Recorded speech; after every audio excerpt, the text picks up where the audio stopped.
A most wonderful good after morning, everybody. So we've got already 4 people watching. Wonderful.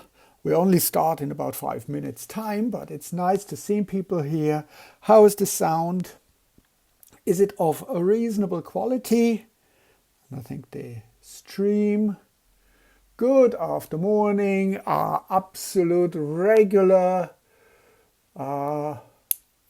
Wonderful. Sounds is all right. Great. Sounds is good. Thank you so much for the feedback. That's quite important because I'm always worried that it doesn't work all right. And I hope you're all well and safe.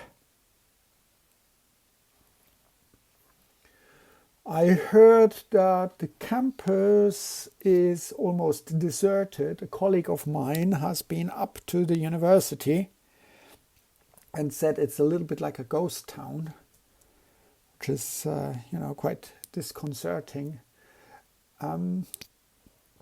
But I hope nature will not reclaim it.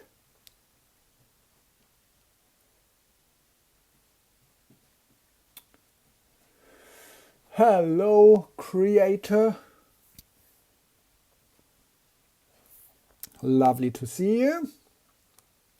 So we've got already 13 people watching, and we will start in about 4 minutes or something like that. Yeah, it's quite sad that our lovely campus, which is, I really love it in the springtime because everything is flowering and blooming. But this year, well, nothing is really normal.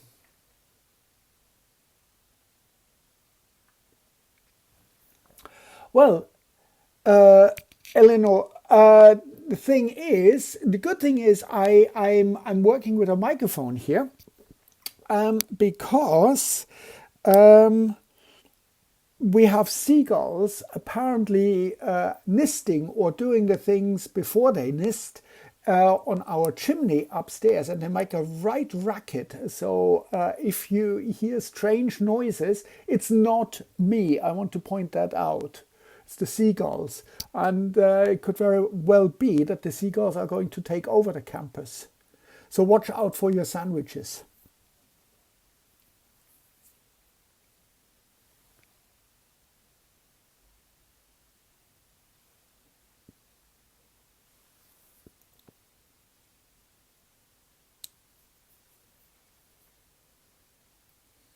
So we've got 15 people watching. That's good.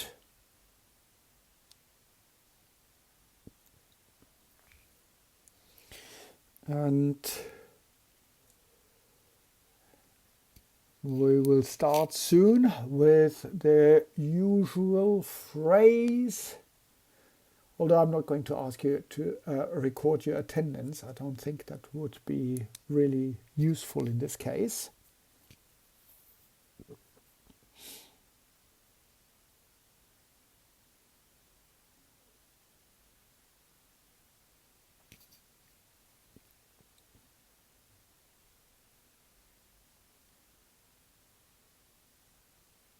Have you all stocked up on vital items like toilet paper, pasta, rice?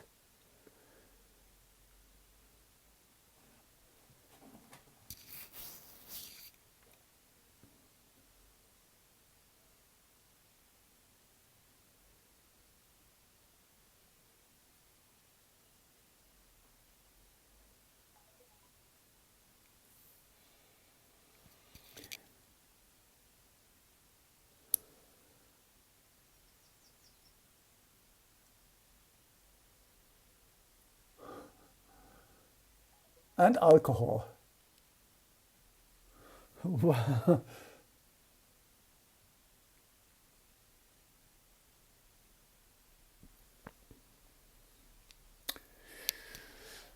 but at least you got the stuff. So all you need for exam preparation or not, I guess you've all seen the email that has gone out. Has it gone out about the no detriment policy? Have you received that email? Yeah, okay, good. Excellent. So,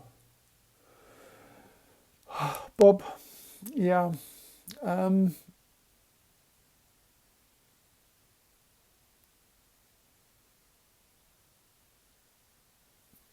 it's a good question. I suppose what it means to say is that your marks can't get any worse if you do sit the exams. They can only improve.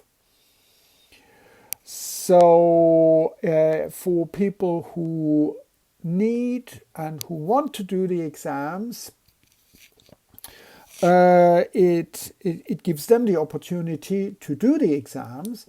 I would suggest everybody should do the exams because it is excellent refresher for what you have done, and also it shows you whether you really understand the concepts that have been discussed over the year in your course.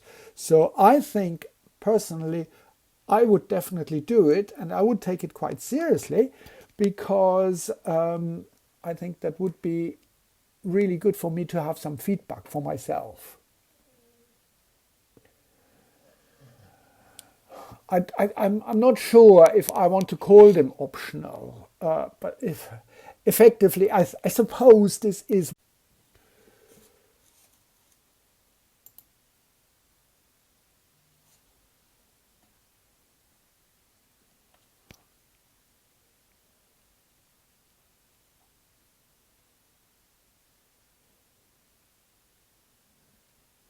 Am I back with the live stream? Yeah. Okay, yeah, I'm back. And I suppose we can probably start now with the session for today. So, the obligatory, a most wonderful good morning, good aftermorning, ladies and jelly beans. This is going to be our last session for BI308, the module that gives you skills. Skills that are not just for the exams, they are hopefully lifetime skills. Before we go through what I would expect you to know for your lifetime skills, can I please remind everybody to complete the quizzes, the online quizzes. They are still part of this module. They contribute to your marks, and effectively they are easy marks. And they are due on Sunday, coming Sunday, that's the 05/04/20 at 5 p.m. Please complete them by then so that I can see you've got the skills. And you are absolutely right. BI308 is for life, not just for Christmas or for the exams. So, I've got my list here, and as yesterday for the BI301, I will let you all have this list with the things that you need to be able to do and to understand. I've just had to check quickly. There are funny noises coming, but this time it's not the seagulls, it's the dog snoring. So I apologize. It's quite distracting. Shut up.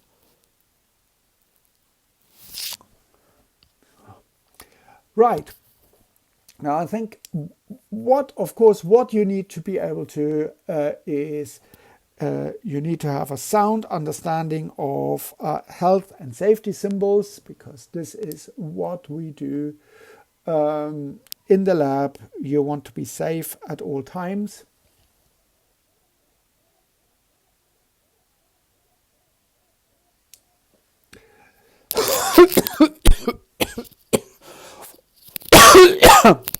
I apologize, and it's not a dry cough. So can you distinguish between the different health and safety symbols? Do you know what is the difference between a hazard and a risk? Identify ways dangerous agents can enter the body, and I think in these days we need to assume that they can get in through all ways. Very, very important is this bit here. And I know that a lot of second year students and final year students actually struggle with that. You need to be really confident in converting units. Picomole per milliliter into nanomolar and things like that. And you also need to be confident in understanding that there is a difference between the amount of a substance and the concentration.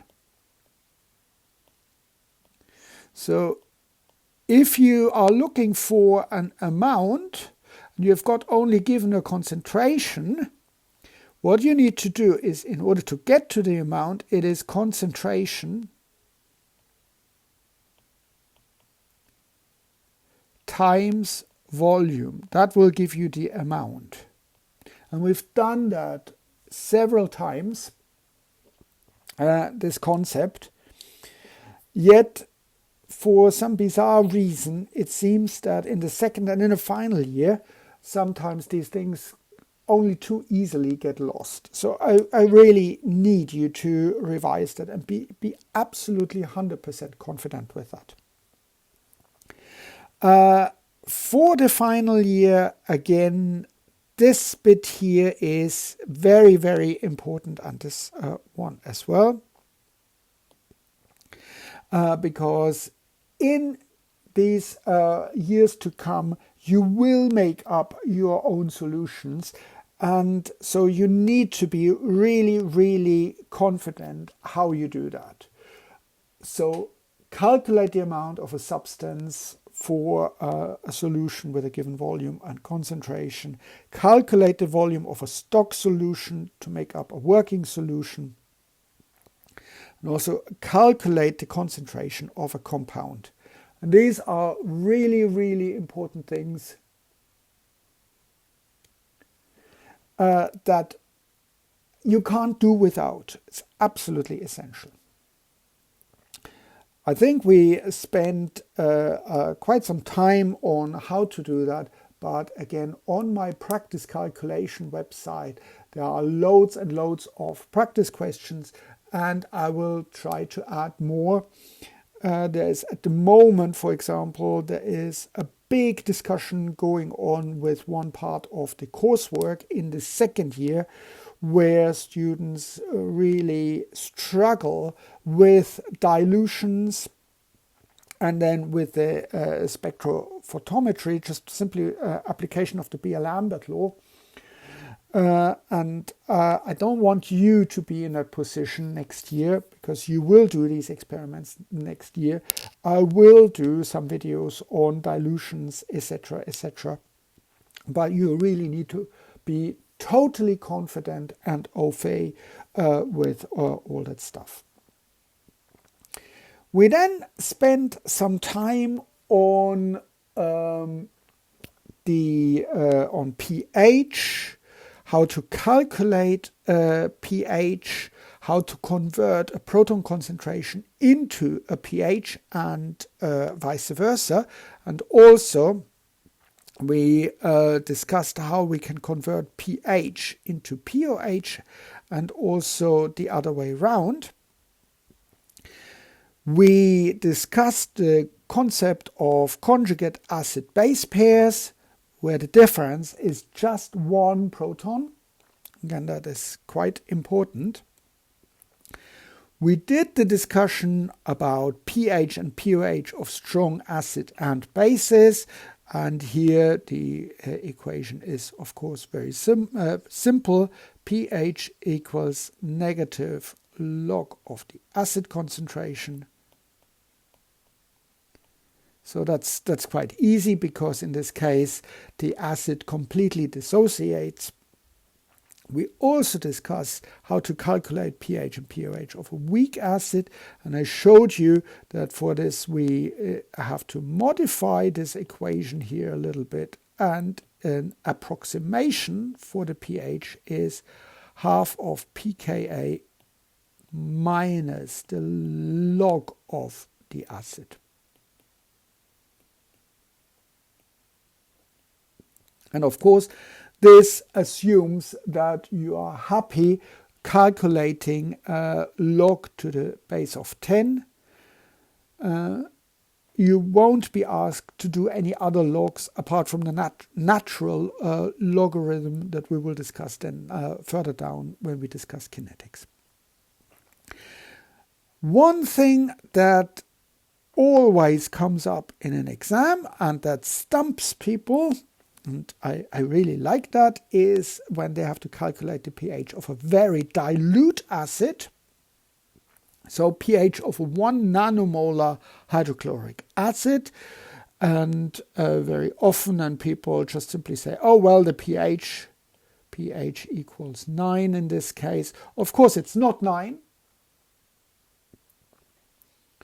because hydrochloric acid is an acid. So the pH should be 7 or lower. And if you give me a pH of 9, that surely isn't an acid, that would be a base. So what is important when we do this calculation here with a very dilute acid? What do we need to do in this case?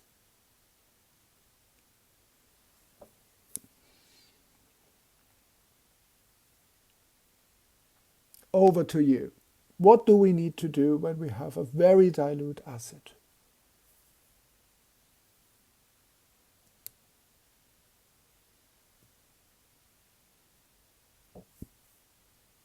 No?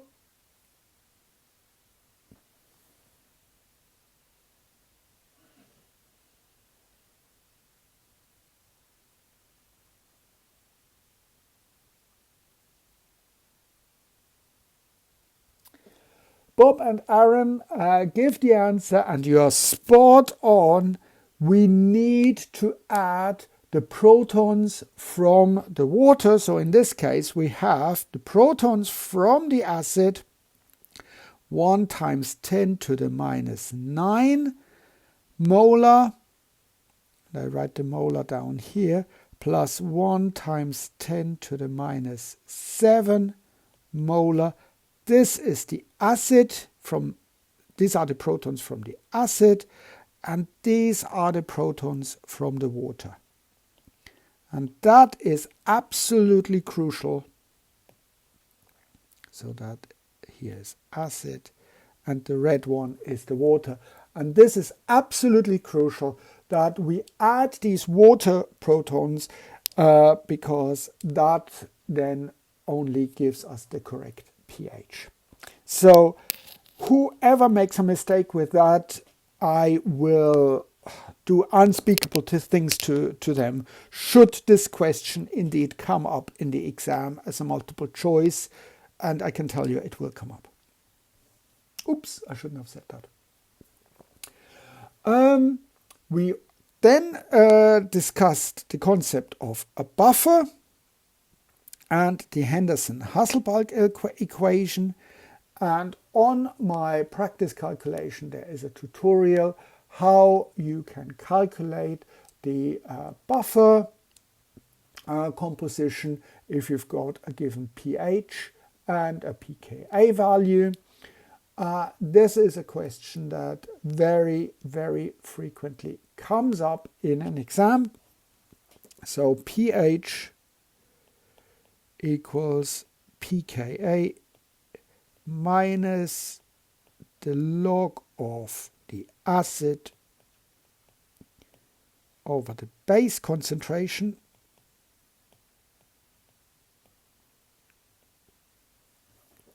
People always ask me, I've learned it differently. I learned it that pKa plus log base over acid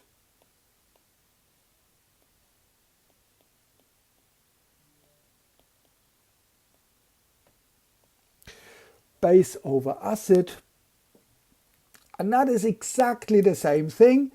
If you turn this fraction around, then the sign here just simply changes. Okay? Otherwise, it's exactly the same thing. And what you can do is, if you have the same concentration of base and acid, then they both cancel out. You get log of 1, which gives, of course, 0. And if you have the same concentration of acid and base, then in this case, pH equals pKa. And that is a very, very simple trick that allows you to check before you get started with any wild calculations. Check whether your pH that you want for a buffer is below the pKa. Because if the pH is lower than the pKa, you know that you need more acid. Does that make sense? I hope so. It does make sense to me. We did then quite a lot on data analysis. So we did the GCSE stuff, calculate the mean, median and mode of a sample, sample population variance and standard deviation. And don't forget, when you've got a population,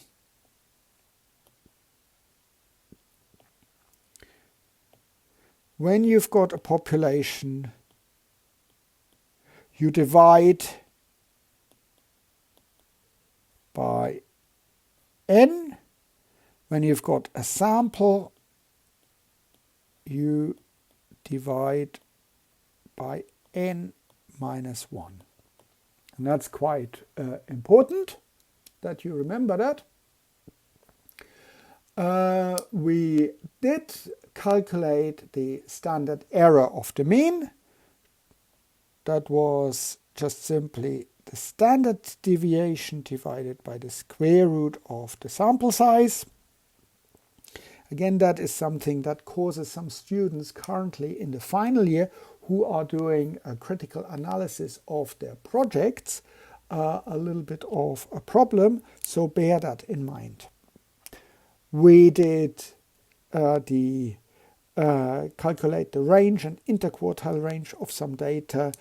I don't know whether we've done a box and whisker plot. Have we done box and whisker plots? Can't remember. Have we done them?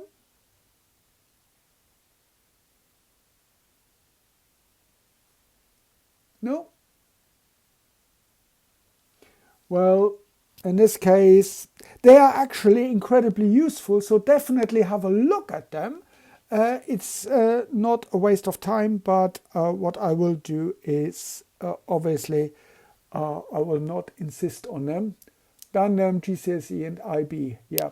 So they are quite common and they give a lot of very useful information. Please have a look at them, but obviously they will not be part of the exam. I can safely announce that. We discussed a little bit correlation and the Pearson R value. What does an R value of negative 0.89, for example, indicate? It simply tells you how good a correlation is. And don't forget, the R value can be between -1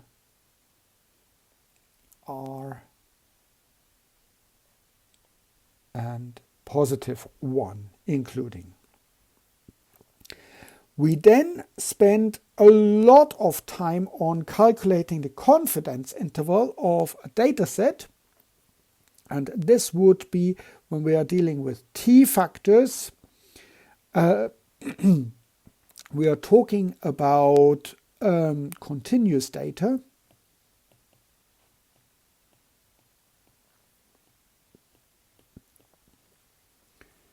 We've done that quite extensively. Again, this is something that you really need to be confident with. People ask me, but we don't have access to Excel in our exams. How are we meant to find, for example, a critical t-value or something like that, or a p-value? I'm fully aware that you don't have access to Excel. Although, having said that, with the new format of the exam, with only being online exams, there is a thought. Actually, I could do that. If we keep these online exams next year, then I might be a bit mean. Because people should have access to either Excel or Google Sheets, and in Google Sheets it's exactly the same thing. It's worth a thought. We have also, and I will add that, calculate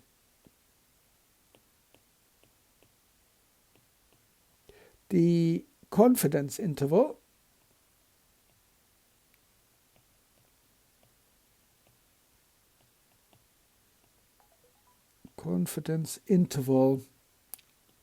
of data using Pearson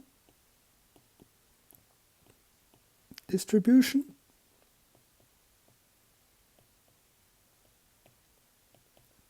Do you remember it was our counts plus minus 1.96 times the square root of the counts. This gives us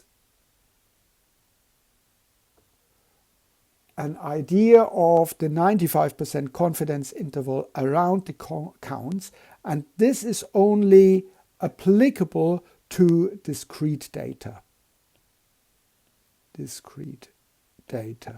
So if we have true counts, for example, if we count colonies on a plate or something like that. Now, in last year's exam, you will find, if you look at the exam paper, in last year's exam, you will find that there is a question about confidence interval, and all students actually decided to use this one here. So they treated the data as continuous data. Because I'm a nice person, I didn't penalize them, but I sort of made a mental note that I really have to harp on this year about when you have frequencies, when you calculate, when you count frequencies, when you count colonies, for example, on different plates, you really should actually use this Pearson distribution with this equation here. So that would be really the important equation here. We spent quite a lot of time on the normal distribution.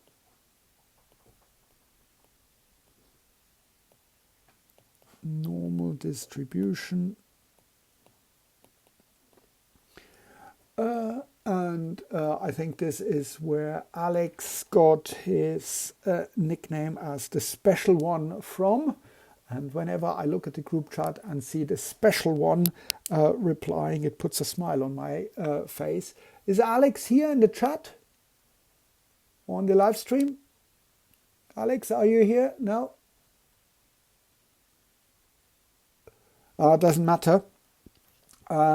But I think the concept of the normal distribution, because we've done it extensively, is really, you have this bell curve, and the concept is that here you've got your mean,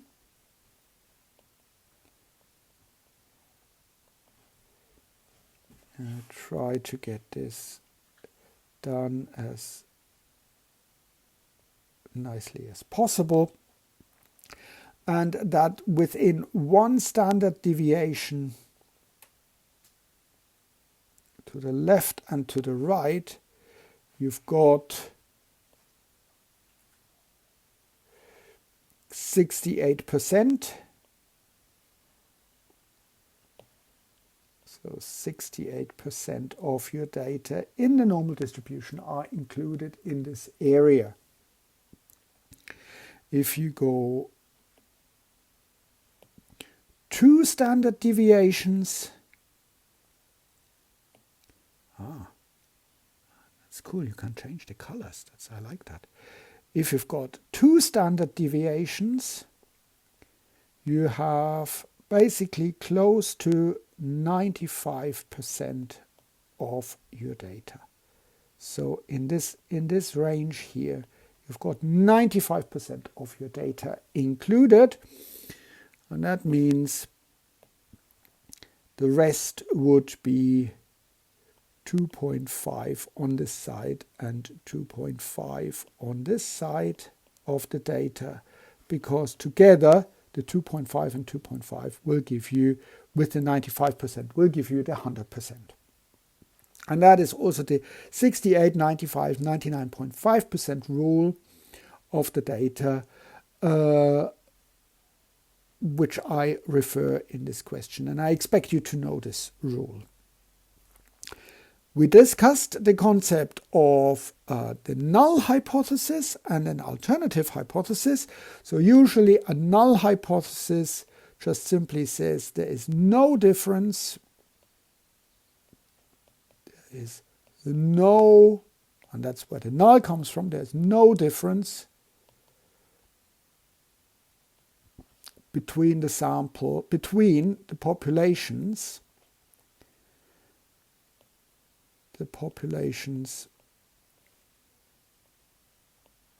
from which we got the samples, and all the differences that we see is just simply due to sampling error. So our null hypothesis can be written as mu1 equals mu2. Please note this mu that refers to the population. We know that the samples are different. By default they are different because each sample has a sampling error in it. But the question is, are the populations from which we actually derive these samples, are these populations different? And that is basically what the null hypothesis tests. The alternative hypothesis, you can write that in different forms. So you can write it as sort of the opposite of the null hypothesis. So population means are not the same. And if you write it like that, you would also always do a two-tailed test. Two-tailed test. If you write it like mu1 is larger than mu2, then you already make a commitment and say, okay, I'm just looking at mu1 being larger than mu2, and that would indicate a one-tailed test. So depending on how you formulate your alternative hypothesis, you are making a commitment what kind of test you're looking at. And two-tailed, the way I've written it here, in the normal distribution, this would be a two-tailed test. But of course, you could say, right, I want to look at it in a slightly different light. I am only interested in this one here, and I want to have the situation where basically everything here is 95%. So this bit here would be 5% in this case. That would be a typical example of a one-tailed test. Usually there is no need for a one-tailed test, so I would suggest always stick with a two-tailed test. Okay, happy with that? What I expect you all to do or be able to do is, let me just quickly clean that here.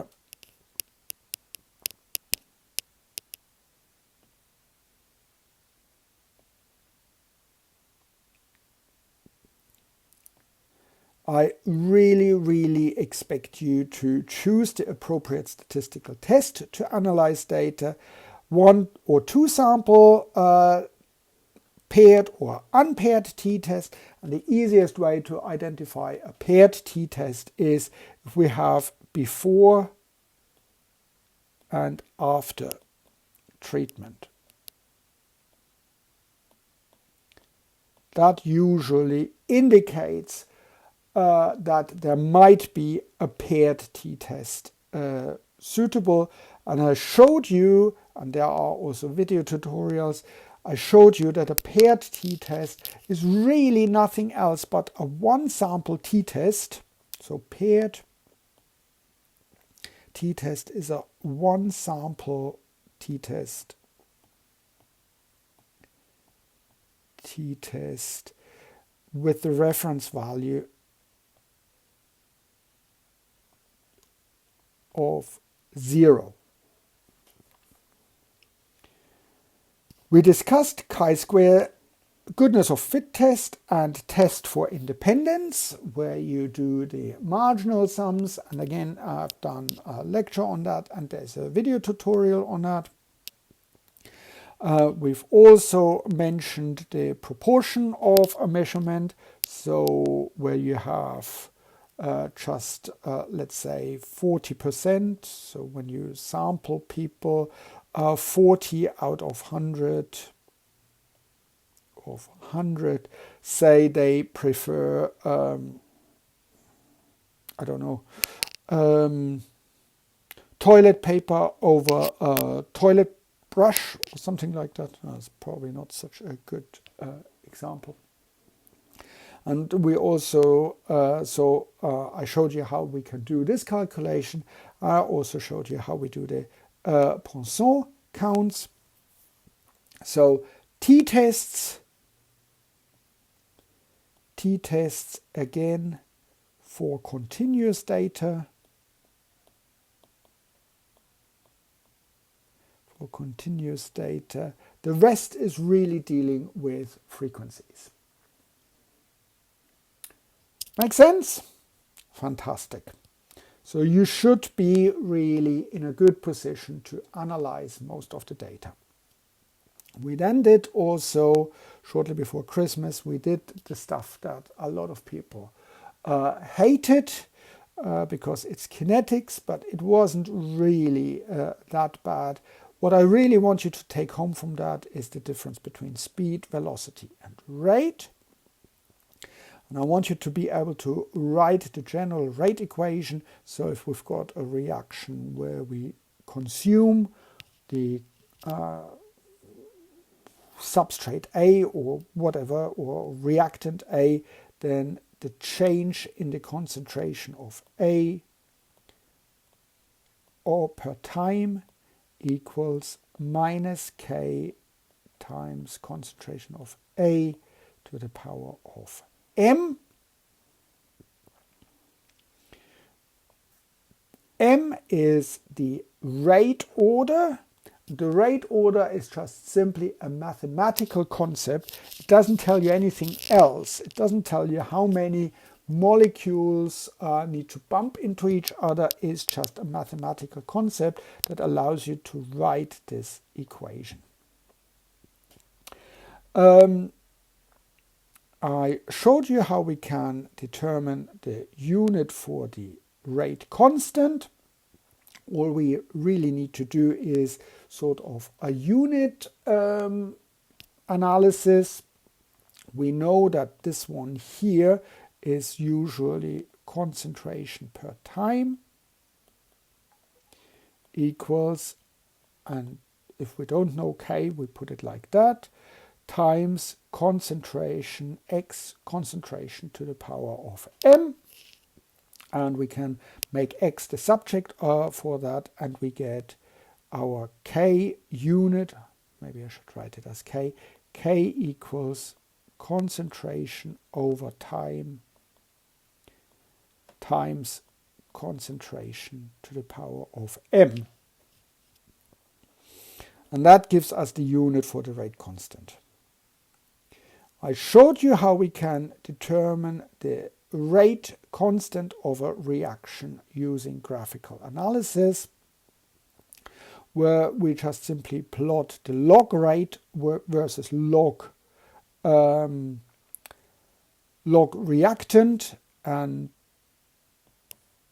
so log reactant versus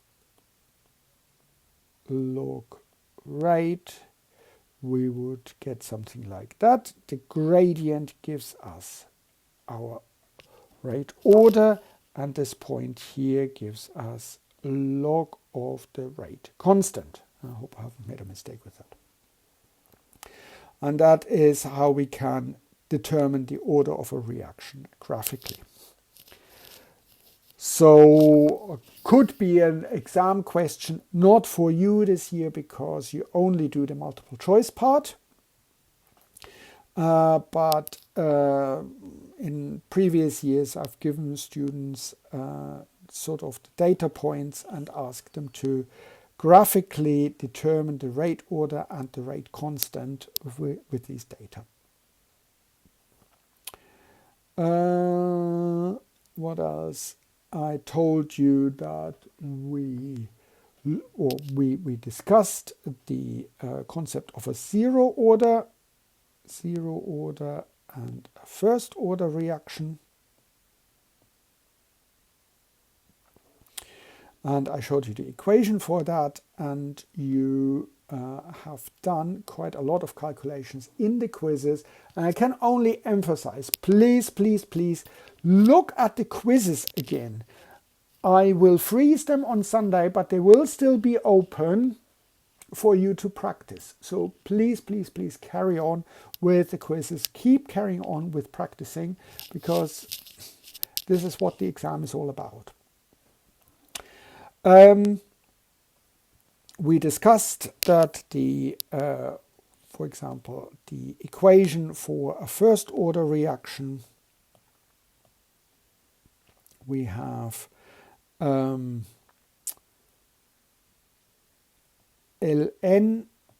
A final minus ln A initial equals minus K times T final minus T initial. That was the starting equation. We can write this as ln concentration of A final over A initial. We discussed that. Equals minus K times T final minus T initial. Or if we E both sides, we get A final over A initial equals E to the power of minus K times T final minus T initial. And I showed you this this concept where you write down a sort of a little table with what you've been given, and then you just simply try to figure out how you plug that into one of these equations. And no, you don't have to learn all three equations. If you know this equation here, then you can derive this equation and this equation. So you get 3 for the price of 1. we discussed the half-life or doubling time of a first-order reaction. I want to point out half-life is only a concept that works for a first-order reaction. First-order half-life. And we said the half-life, which is the same equation for the doubling time, equals ln2 divided by k, or if you want to calculate that, 0.693 divided by k. So if you've got a half-life, you just simply make k the subject for that. So k equals 0.693 over the half-life of the reaction. Note, half-life, that's usually in minutes or seconds or days or years, and therefore k will be 1 over time. Okay? And I showed you how we can analyze growth. We discussed the concept of what happens if we, for example, have A and A reproduces. So two rabbits become more than one rabbit. And we said dA over dt, because we produce something, equals, and this now is positive, k times a to the power of m. This actually also is the equation that determines how fast, for example, a virus infection spreads within the population. So this is a really interesting equation, and if we look at it, so if we have time here and here we have got A, this would go into an exponential phase. So like an epidemic spreading through the population. We also discussed the case that something like that can't go on forever, and I showed you how we can deal with that, where we basically have something like that. Again, here we have time, and here we have A, and I showed you that this follows what is called the logistic growth curve. This just simply takes account of the fact that sooner or later everybody is either infected or the rabbit population is running out of food and space. So that's why this curve then plateaus off. Anything else that we've done? I don't think we have done anything else. I want to point out that this logistic growth curve, I will not ask you any questions about that. That is something for next year, where we'll discuss that in more detail. So that was a rerun. What I'm going to do is I will prepare the weekly email, my last email, probably, quite sad about that, my last email. There won't be a plan for the next week because we have reached the end of term, but I will give you the link to this cheat sheet. Can you do these things? And because I've done quite a number of teaching years on this module, what I will also give you is the link to previous exam papers with model answers. So I hope you appreciate that. As I said, this year there won't be a problem-solving section. There won't be problem-solving section B in the test paper. It will only be multiple choice, But if you've done the quizzes, you should not have any problems with that. So as I said yesterday for the BI301, you probably ask yourself the first 15 minutes, what on earth is going on here? Is this a joke? No, it's not a joke, but just simply don't want you to stress about the exam paper. Do you have any questions?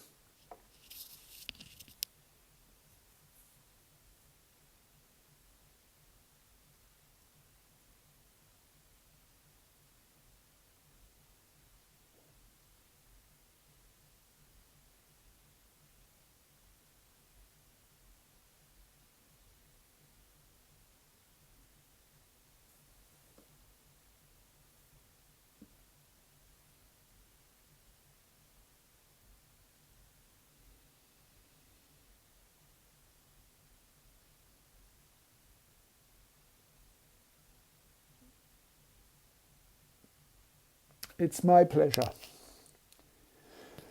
If you don't have any questions, thank you very much for being a fantastic group. I really enjoyed working with you. I'm really, really sorry that I can't see you in person, but as they say, we will meet again. That's my screen. That's not what I wanted. Where is it? So here I am. Take good care of yourself. If you've got any questions, email me or send me something on Facebook, and I'm more than happy to get everything done and help you, support you through these interesting times. And we will get through to it, and I'm really looking forward to seeing you next year in your second year. So take care, stay safe and well, and don't do anything I wouldn't do. Bye-bye.